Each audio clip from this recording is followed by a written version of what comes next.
Bismillah, alhamdulillah. Alhamdulillahillazi an'amana bi ni'matil imani wal islam.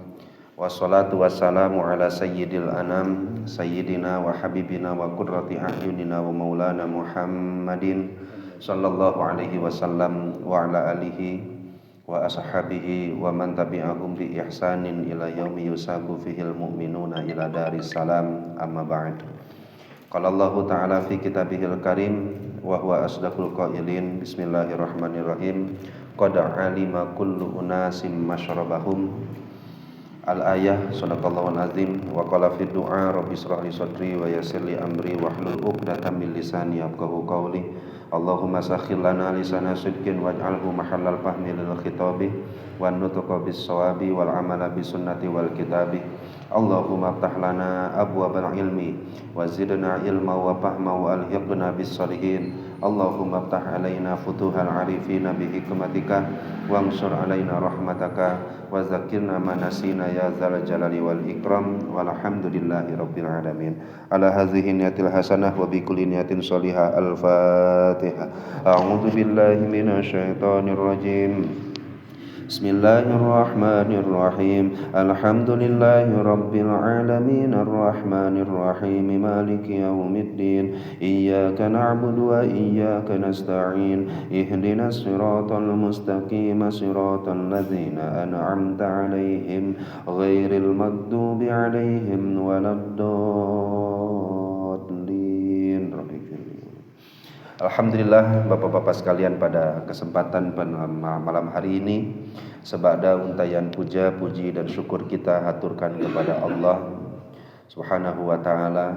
Salawat bertangkaikan salam selalu tercurah limpahkan ke junjungan kita Habibana wa Nabiyana wa Maulana Muhammad sallallahu alaihi wasallam, kepada keluarganya, sahabat, tabi'in, tabi'ut tabi'in, mudah-mudahan juga sampai kepada kita selaku umatnya. Dan mudah-mudahan senantiasa diberikan hidayah taufik oleh Allah Subhanahu wa ta'ala, senantiasa langkahnya dipermudah untuk melaksanakan taat dan ibadah, senantiasa diri kita, keluarga kita, pasangan hidup kita dijaga, diraksa, serta dilindungi oleh Allah Subhanahu wa ta'ala. Amin ya Allah ya rabbal alamin. Masuk pada hikmah yang ke-184, melanjutkan hikmah yang sebelumnya, yaitu hikmah yang berbunyi dari kitab Hikam Ibnu Athaillah Sakandari, al-ibaratu qutun li'ailatin qulubil mustami'in wa laisa laka minha illa ma anta lahu akilun. Al-ibarah, ungkapan-ungkapan nasihat itu, qutun li'ailatin, adalah makanan pokok bagi orang yang membutuhkan. Yang membutuhkan itu qulubil mustami'in, ialah hatinya orang-orang yang mendengar. Ibarat, ungkapan yang muncul dari lisannya seorang guru. Yang dimaksud di sini adalah guru mursyid ya Pak ya. Guru adalah makanan pokok untuk orang-orang yang membutuhkan. Yang membutuhkan ini tidak lain tidak bukan qulubil mustami'in, hatinya para muridin atau salikin, orang yang mendengarkan. Walaisa laka minha illa ma anta lahu akilun. Terus kita mau ngambil ibarat yang mana, nasihat yang mana? Sama halnya seperti makanan, maka tidak ada bagian bagimu kecuali sesuatu yang bisa kamu makan, sesuatu yang bisa kamu cerna. Nah, ini ibarah atau hikmah yang disampaikan oleh Syekh Ibnu Athaillah Sakandari untuk orang-orang yang tengah berjalan menuju Allah Subhanahu wa ta'ala dan berada di bawah bimbingan seorang guru. Jadi kalau para sahabat gurunya adalah Rasulullah, maka dengan berguru kepada Rasulullah, berkhidmat kepada Rasulullah, maka sahabat menemukan Allah di dalam hatinya, yang sering kita sebut dengan arifin, orang-orang yang kenal dan berjumpa dengan Allah secara musyahadah di dalam hati, secara musyahadah di dalam sir dan batin mereka. Nah, itu terus berlangsung generasi ke generasi berikutnya. Tabi'in, para mursyid mereka bukan lagi nabi, karena tabi'in tidak akan bertemu dengan para nabi, tapi mursyid mereka adalah para sahabat. Nah, sahabat-sahabat inilah yang mewarisi nur-nur kemakrifatan dari hatinya Rasul kepada hatinya para tabi'in. Nah, kemudian tabi'in ini pun siapa mursyid mereka? Yaitu mereka yang dimursyidkan oleh sahabat. Nanti setelah mereka dimursyidkan oleh sahabat, dibimbing oleh sahabat, mursyid itu guru pembimbing. Setelah dibimbing oleh para sahabat, maka mereka layak membimbing. Membimbing siapa? Membimbing tabi'in. Dan itu terus sampai ke generasi kita. Nah, inilah yang disebut dengan orang-orang yang salikin. Salikin itu berjalan menuju Allah Subhanahu wa taala, membuang sifat-sifat tercela di dalam hati, menata hati dengan sifat-sifat yang mahmudah, yang mendatangkan wasilah ridho serta rahmat dari Allah. Nah, itu tentu perlu dibimbing. Dan nanti insyaallah kita lihatkan beberapa contohnya dari para ulama. Nah, ini salah satunya hikmah yang ditujukan kepada setiap muridin. Terkadang kan hati kita itu sok panasan, Pak. Jangankan orang-orang yang salikin, orang-orang yang baru ngaji hadis itu pingin level kitab hadisnya nggak mau dari yang bawah, langsung baik ke Fathul Bari, nggak mau mulai dari kitab ya hadis Arba'in Nawawi lah. Yang hadis Arba'in Nawawi itu kan kitab paling kecil yang selalu dikaji di mana-mana. 40 hadis yang disusun oleh Imam Nawawi. Nah, itu namanya kitab hadis Arba'in Nawawi.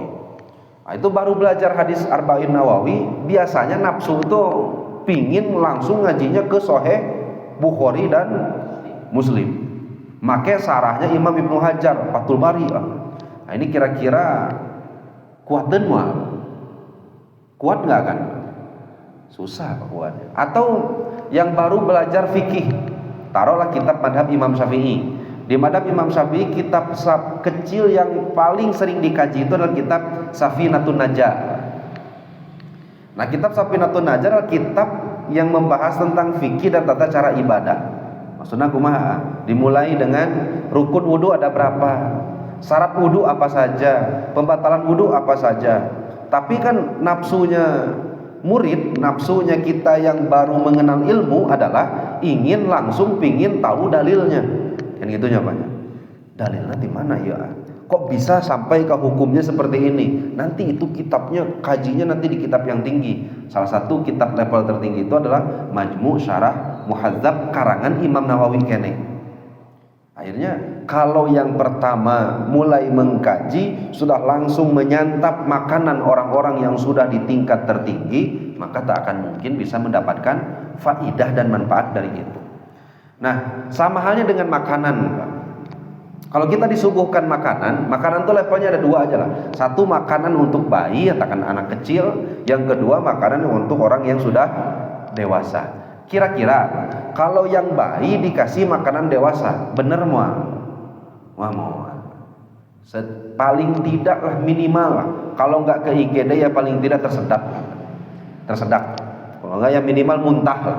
Itu paling minimnya. Atau dibalikkan, makanan bayi diperuntukkan untuk orang yang sudah dewasa. Kira-kira seneng mau? Kebayang kan aki-aki makan tuh bubur promina ya mau wareg. Ya, kenapa? Karena bukan peruntukannya. Nah, andaikan ilmu itu seperti makanan, kata Syekh Ibnu Athaillah As-Sakandari, maka kamu jangan mengambil ilmu kecuali yang memang layak untuk dimakan dan disantap. Paham gak maksudnya? Jadi jangan sampai kita mengikuti hawa nafsu, kakarak belajar ilmu hadis, udah pingin langsung ke sarah hadis yang besar. Jangan ikuti hawa nafsu, kakarak belajar taubat, tapi pingin langsung ke makrifat. Padahal kakarak belajar taubat. Kakarak baru bisa istiqomah sholat sunat, tapi pingin merasakan zauk-zauknya para ulama-ulama yang sudah istiqomah sepanjang hidupnya dalam melaksanakan ibadah.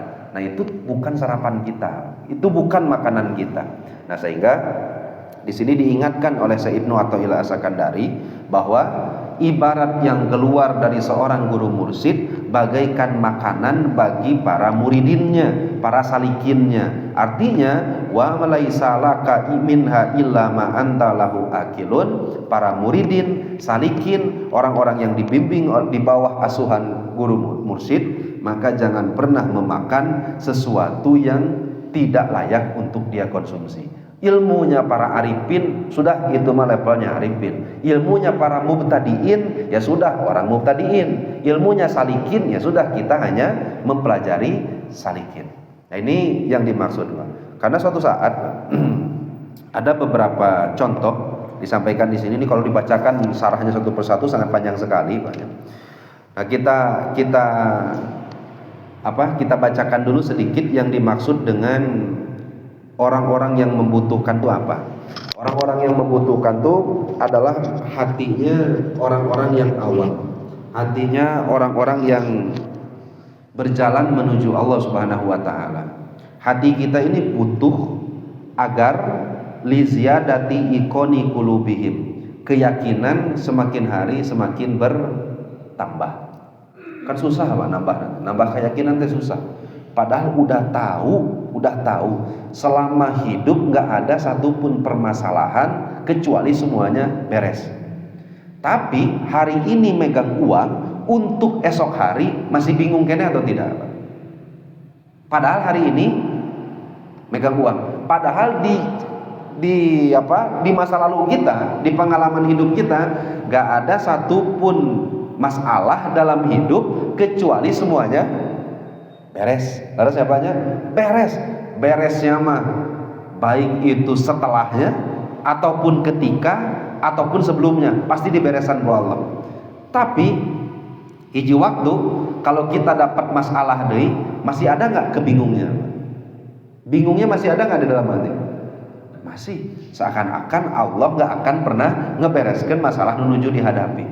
Nah, kenapa hal itu bisa terjadi? Karena ternyata setiap kodok dan kodar yang Allah timpakan dan tetapkan ke dalam hidup kita tidak menambah keyakinan sama sekali. Udah tahu setiap bulan itu kita dapat rezeki seanu, kemudian kebutuhan seanu, tapi setiap awal bulan ataupun akhir bulan sok masih aya we jeung kabingung nanti.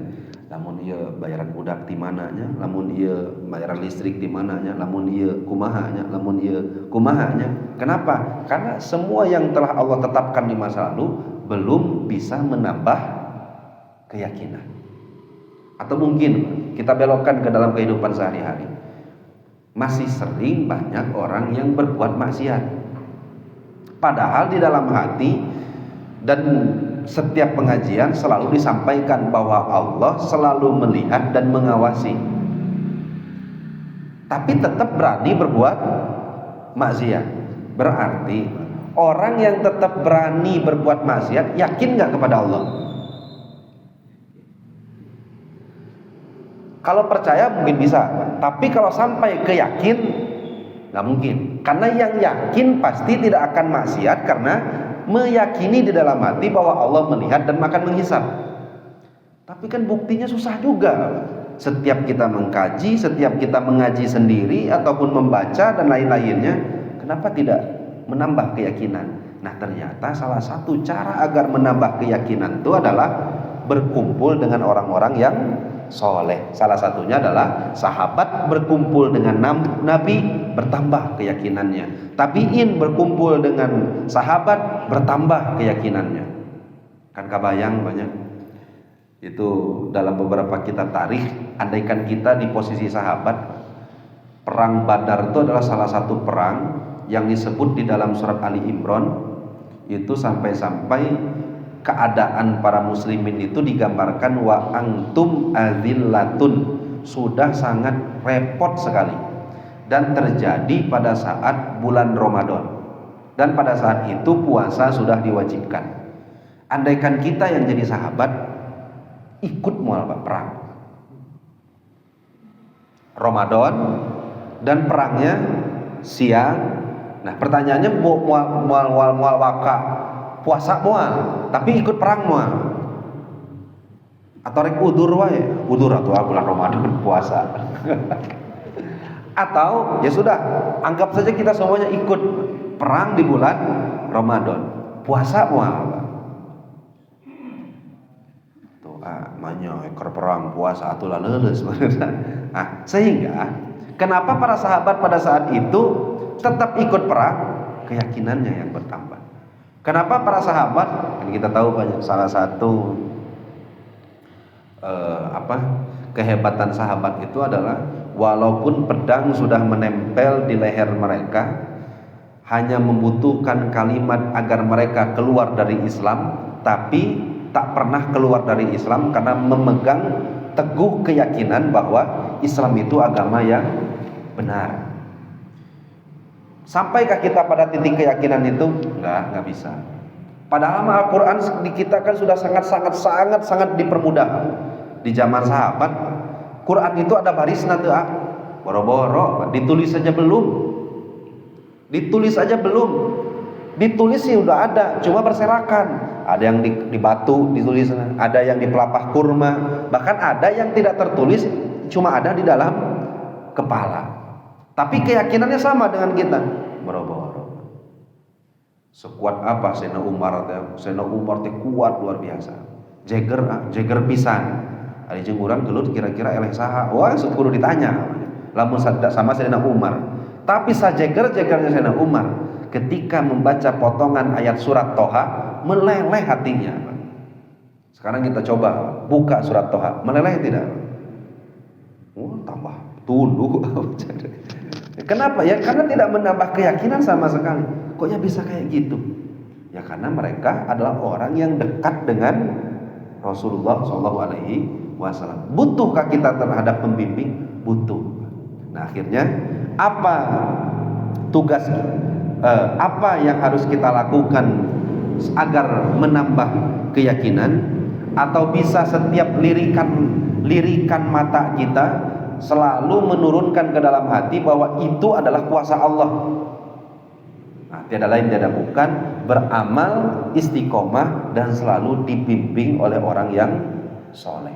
Nah inilah yang disebut dengan mursyid. Makanya Rasul pernah menyebutkan obat hati ada 5, dan salah satunya adalah berkumpul dengan orang soleh.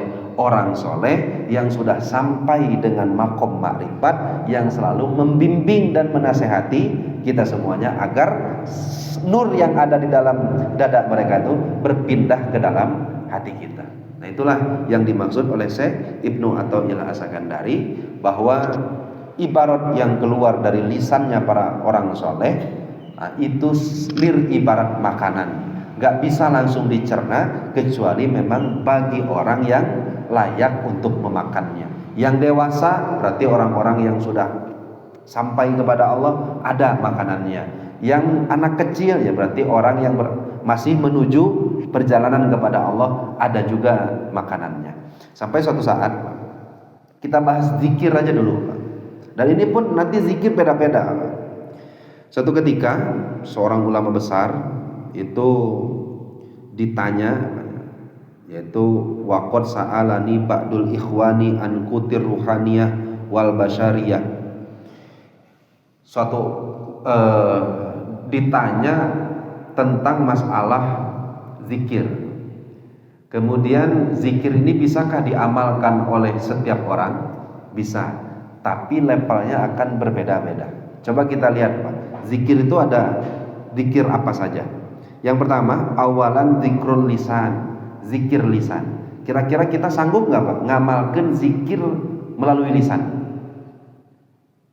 Sanggup. Kenapa sanggup? Karena itu zikir level paling rendah. Makanya diajarkan oleh Rasulullah, punten bisa. Mau tidur ada nggak zikirnya? Ada. Bangun tidur ada zikirnya? Ada. Melangkahkan kaki kemudian keluar rumah ada nggak zikirnya? Ada. Bahkan masuk jamban ada nggak zikirnya? Ada. Pakai baju ada. Ngenteng berkaca ada. Ada. Mau makan ada. Sudah makan ada. Supaya naon agar terlatih lisan kita mengucapkan zikir. Kira-kira kita sampai gak di makom itu? Kumahanya disebut sampai dah asa bisa, disebut belum sampai asa piraku. Nah akhirnya kan Rasul itu mengajarkan, nah, itu ada salah satu kitab layak Bapak beli, nama itu kitab Azkar Nawawi. Azkar Nawawi itu adalah hadis-hadis Rasul yang memuat semua zikir dari mulai tidur sampai ke tidur deui. Semuanya ada, Pak. Zikir dari tidur sampai ke tidur deui ada. Masuk rumah, keluar rumah, pindah rumah, menetap di satu tempat yang belum pernah ditempati, ada zikirnya. Ketemu sama orang anu ditakuti, ada zikirna. Batur hese wae mayar utang, aya zikirna. Hese wae hirup teh, pakir wae hidup teh, ada zikirna, ada zikir. Itu diajarkan Kanjeng Rasul. Nama kitab itu Azkar Nawawi. Gaduh rezeki peser terjemahna we. Kitab zikir-zikir yang dikarang oleh Imam Nawawi berdasarkan hadis sahih Rasulullah sallallahu alaihi wasallam. Nah akhirnya kenapa itu bisa diajarkan oleh Rasulullah? Mengajarkan umat bahwa lisan ini jangan berhenti untuk berzikir. Tapi langsung nggak Pak? Pasti tidak. Kalau lisannya berzikir, hatinya berzikir. Langsung tidak? Tidak. Nah kadang-kadang kan ada zikirnya lisannya berzikir, hatinya mah ngahulang nyaya. Akhirnya zikir level kedua adalah zikir lisan ma'al qalbi. Lisannya berucap, hatinya mengingat. Zikir itu artinya apa? Mengingat. Ingat itu pekerjaan lidah atau pekerjaan hati? Ingat itu pekerjaan lidah atau pekerjaan hati? Pekerjaan hati. Karena hati ingat, lisan ucap. Terus tuh Pak? Kan gitu kan, normal standarnya gitu. Orang itu karena ingat akhirnya lisannya berucap. Karena lisan dan kalimat yang keluar dari lidah adalah kalimat yang menunjukkan apa isi hati. Makanya kalau Bapak mau lihat isi hati sendiri, nah isi hati sendiri di tengah-tengah malam, kemudian tijalike jatuh, nah itu lisan pertama kali keluarkan kata naon, nah itulah isi hati kita. Kalau ada depan batur maka masih bisa astagfirullah, innalillahi wa inna ilaihi rajiun. Daya batur ya mun sorangan, namun ke sendiri ayeuna naik tangga terpeleset jatuh dengkul kena tangga, nah sakit kira sakit. Kalimat apa yang keluar pertama kali? Arek nyebutkan astagfirullah nyeri nyebutkan. Ya kebanyakan aduh. Alah nyeri, aduh. Ataupun mungkin bahkan ada yang keluar kata-kata yang ngumpat dan lain-lain. Nah kenapa? Ya karena memang berawal dari hati yang tidak ingat kepada Allah. Nah akhirnya kata ulama, ya sudah, dulu itu lisan berzikir karena sebab hatinya ingat. Sekarang orang balikkan, sebut aja dulu dari lisan, agar dari lisan turun ke hati. Maka zikir level kedua adalah lisan plus hati. Setelah dari itu, level ketiga dari zikir adalah zikir hati hungkul. Zikir hati hungkul. Nah bisa jadi level ketiga. Lisan yang pertama, zikir yang level pertama adalah zikir lisan saja. Allah, Allah, Allah, Allah, Allah, Allah, Allah. Hati nama malaweung. Tenanawan, dapat pahala saking bagerna Allah, walaupun secara lisan saja tetap dapat pahala. Yang kedua adalah zikir yang ya lisannya ya hatinya. Nah itu mas selain dapat pahala plus dapat faidahnya, fadilahnya dari berzikir. Apa fadilah berzikir? Ala bizikrillahi tatmainnul qulub. Dengan berzikir hati menjadi tenang. Itu teh udah di level kedua, di mana seseorang lisannya berucap, hatinya mengingat. Nah itu insya Allah faidah dari zikir akan dapat. Tapi tetap ada kekurangan level kedua. Mungkin nggak Bapak di Jamban tetap zikir lisan dan zikir hati? Nggak boleh. Nah pertanyaannya, berzikir bagi orang yang soleh adalah keadaan di mana hati ingat secara terus menerus. Nggak boleh lepas dari Allah. Masa mungkin kita masuk jamban lepas Allah dari hati? Makanya level ketiga adalah zikir di dalam hati yang tak pernah lepas dari Allah, dan tidak ada satupun tempat terlarang mengingat Allah di muka bumi. Ada nggak, Pak? Nggak ada. Di jamban boleh zikir, ya boleh. Nggak boleh soting ngucap. Ingat mah harus malah mengingat Allah. Kan kacipta, Pak. Ada orang meninggal di jamban, tapi pada saat itu dia tidak zikir. Nah, akhirnya zikir level ketiga adalah zikir melalui hati yang selalu tersambung dengan Allah Subhanahu wa taala. Yang keempat dari zikir itu adalah zikir ruh. Nah, ini yang susah. Ada zikir ruh yang kayak gimana? Zikir yang seakan-akan kita dilihat oleh Allah atau seakan-akan melihat Allah. Nah, itu yang disebut oleh Rasulullah, beribadahlah seakan-akan melihat Allah, seakan-akan dilihat oleh Allah. Nah, ini zikir ruh, seakan-akan dilihat oleh Allah setiap detiknya. Gampang kan? Susah pisan. Dan yang terakhir adalah summa zikr sir, zikir sir namanya. Nah, dia zikir sir.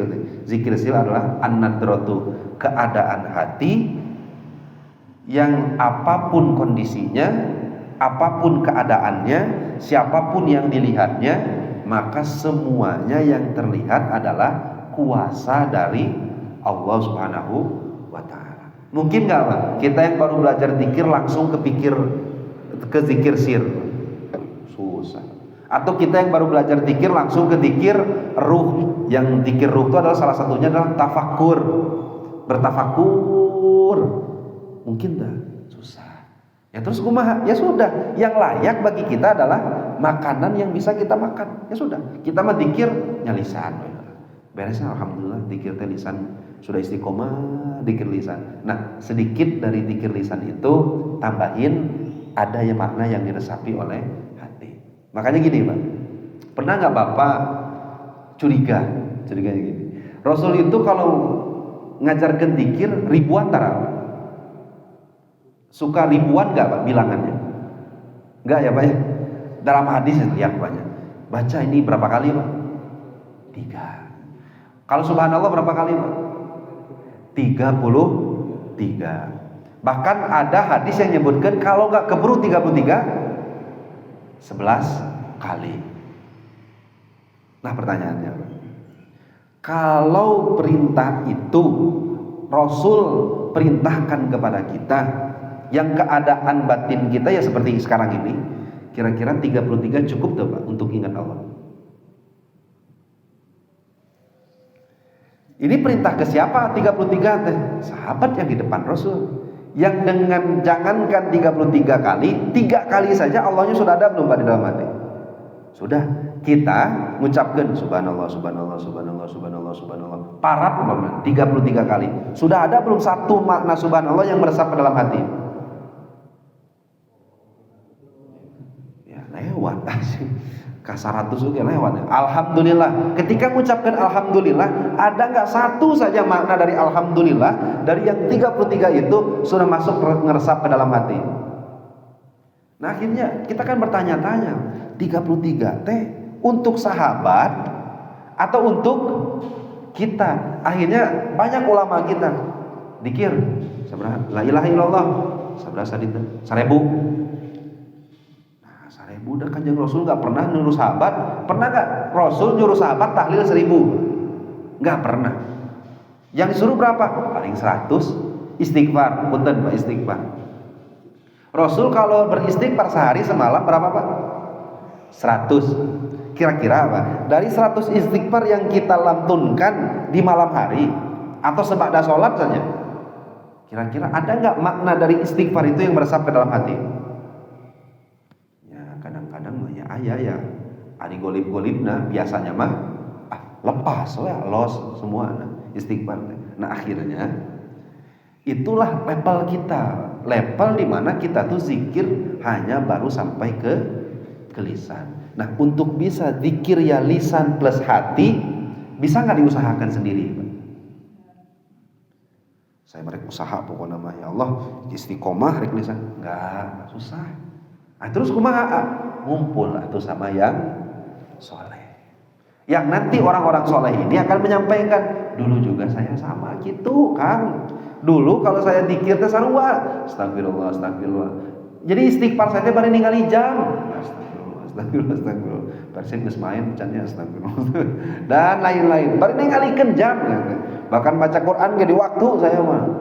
Jadwalnya belumnya baca Quran deh. Sehingga ya sudah kayak lisannya saja yang beribadah, nggak sama hatinya. Nah, terus kumaha supaya upgrade, supaya mengupgrade berkumpulan dengan orang yang soleh. Nah, inilah yang dimaksud dengan teman yang menjadi pembimbing kita atau guru yang membimbing kita. Ya, mudah-mudahan satu saat Allah pertemukan kita dengan orang-orang yang soleh. Allah tambah dan upgrade lagi keyakinan dan keimanan di dalam hati kita, sehingga ya walaupun secara batiniah, ruhaniyah pada saat ini kita masih sama seperti anak kecil, mudah-mudahan di suatu saat Allah dewasakan ruhani kita, Allah upgrade lagi keimanan kita, keyakinan kita, Allah bukakan lapang pintu bagi kita untuk bertemu dengan orang-orang yang soleh, orang-orang yang bisa menasihati kita, orang-orang yang bisa menuntun langkah kita untuk mendekat kepada Allah Subhanahu wa taala. Amin ya Allah ya rabbal alamin. Mungkin segitu Pak yang bisa disampaikan. Mangga apabila ada tambahan dari sepuh-sepuh guru-guru yang lain mangga, atau mungkin ada pertanyaan yang bisa kita bahas bersama-sama mangga. Tanapi cekap. Cekap katanya. Kami cekap ditutup dengan doa wabillahi taufik wal hidayah wal afu minkum. Wassalamualaikum warahmatullahi wabarakatuh.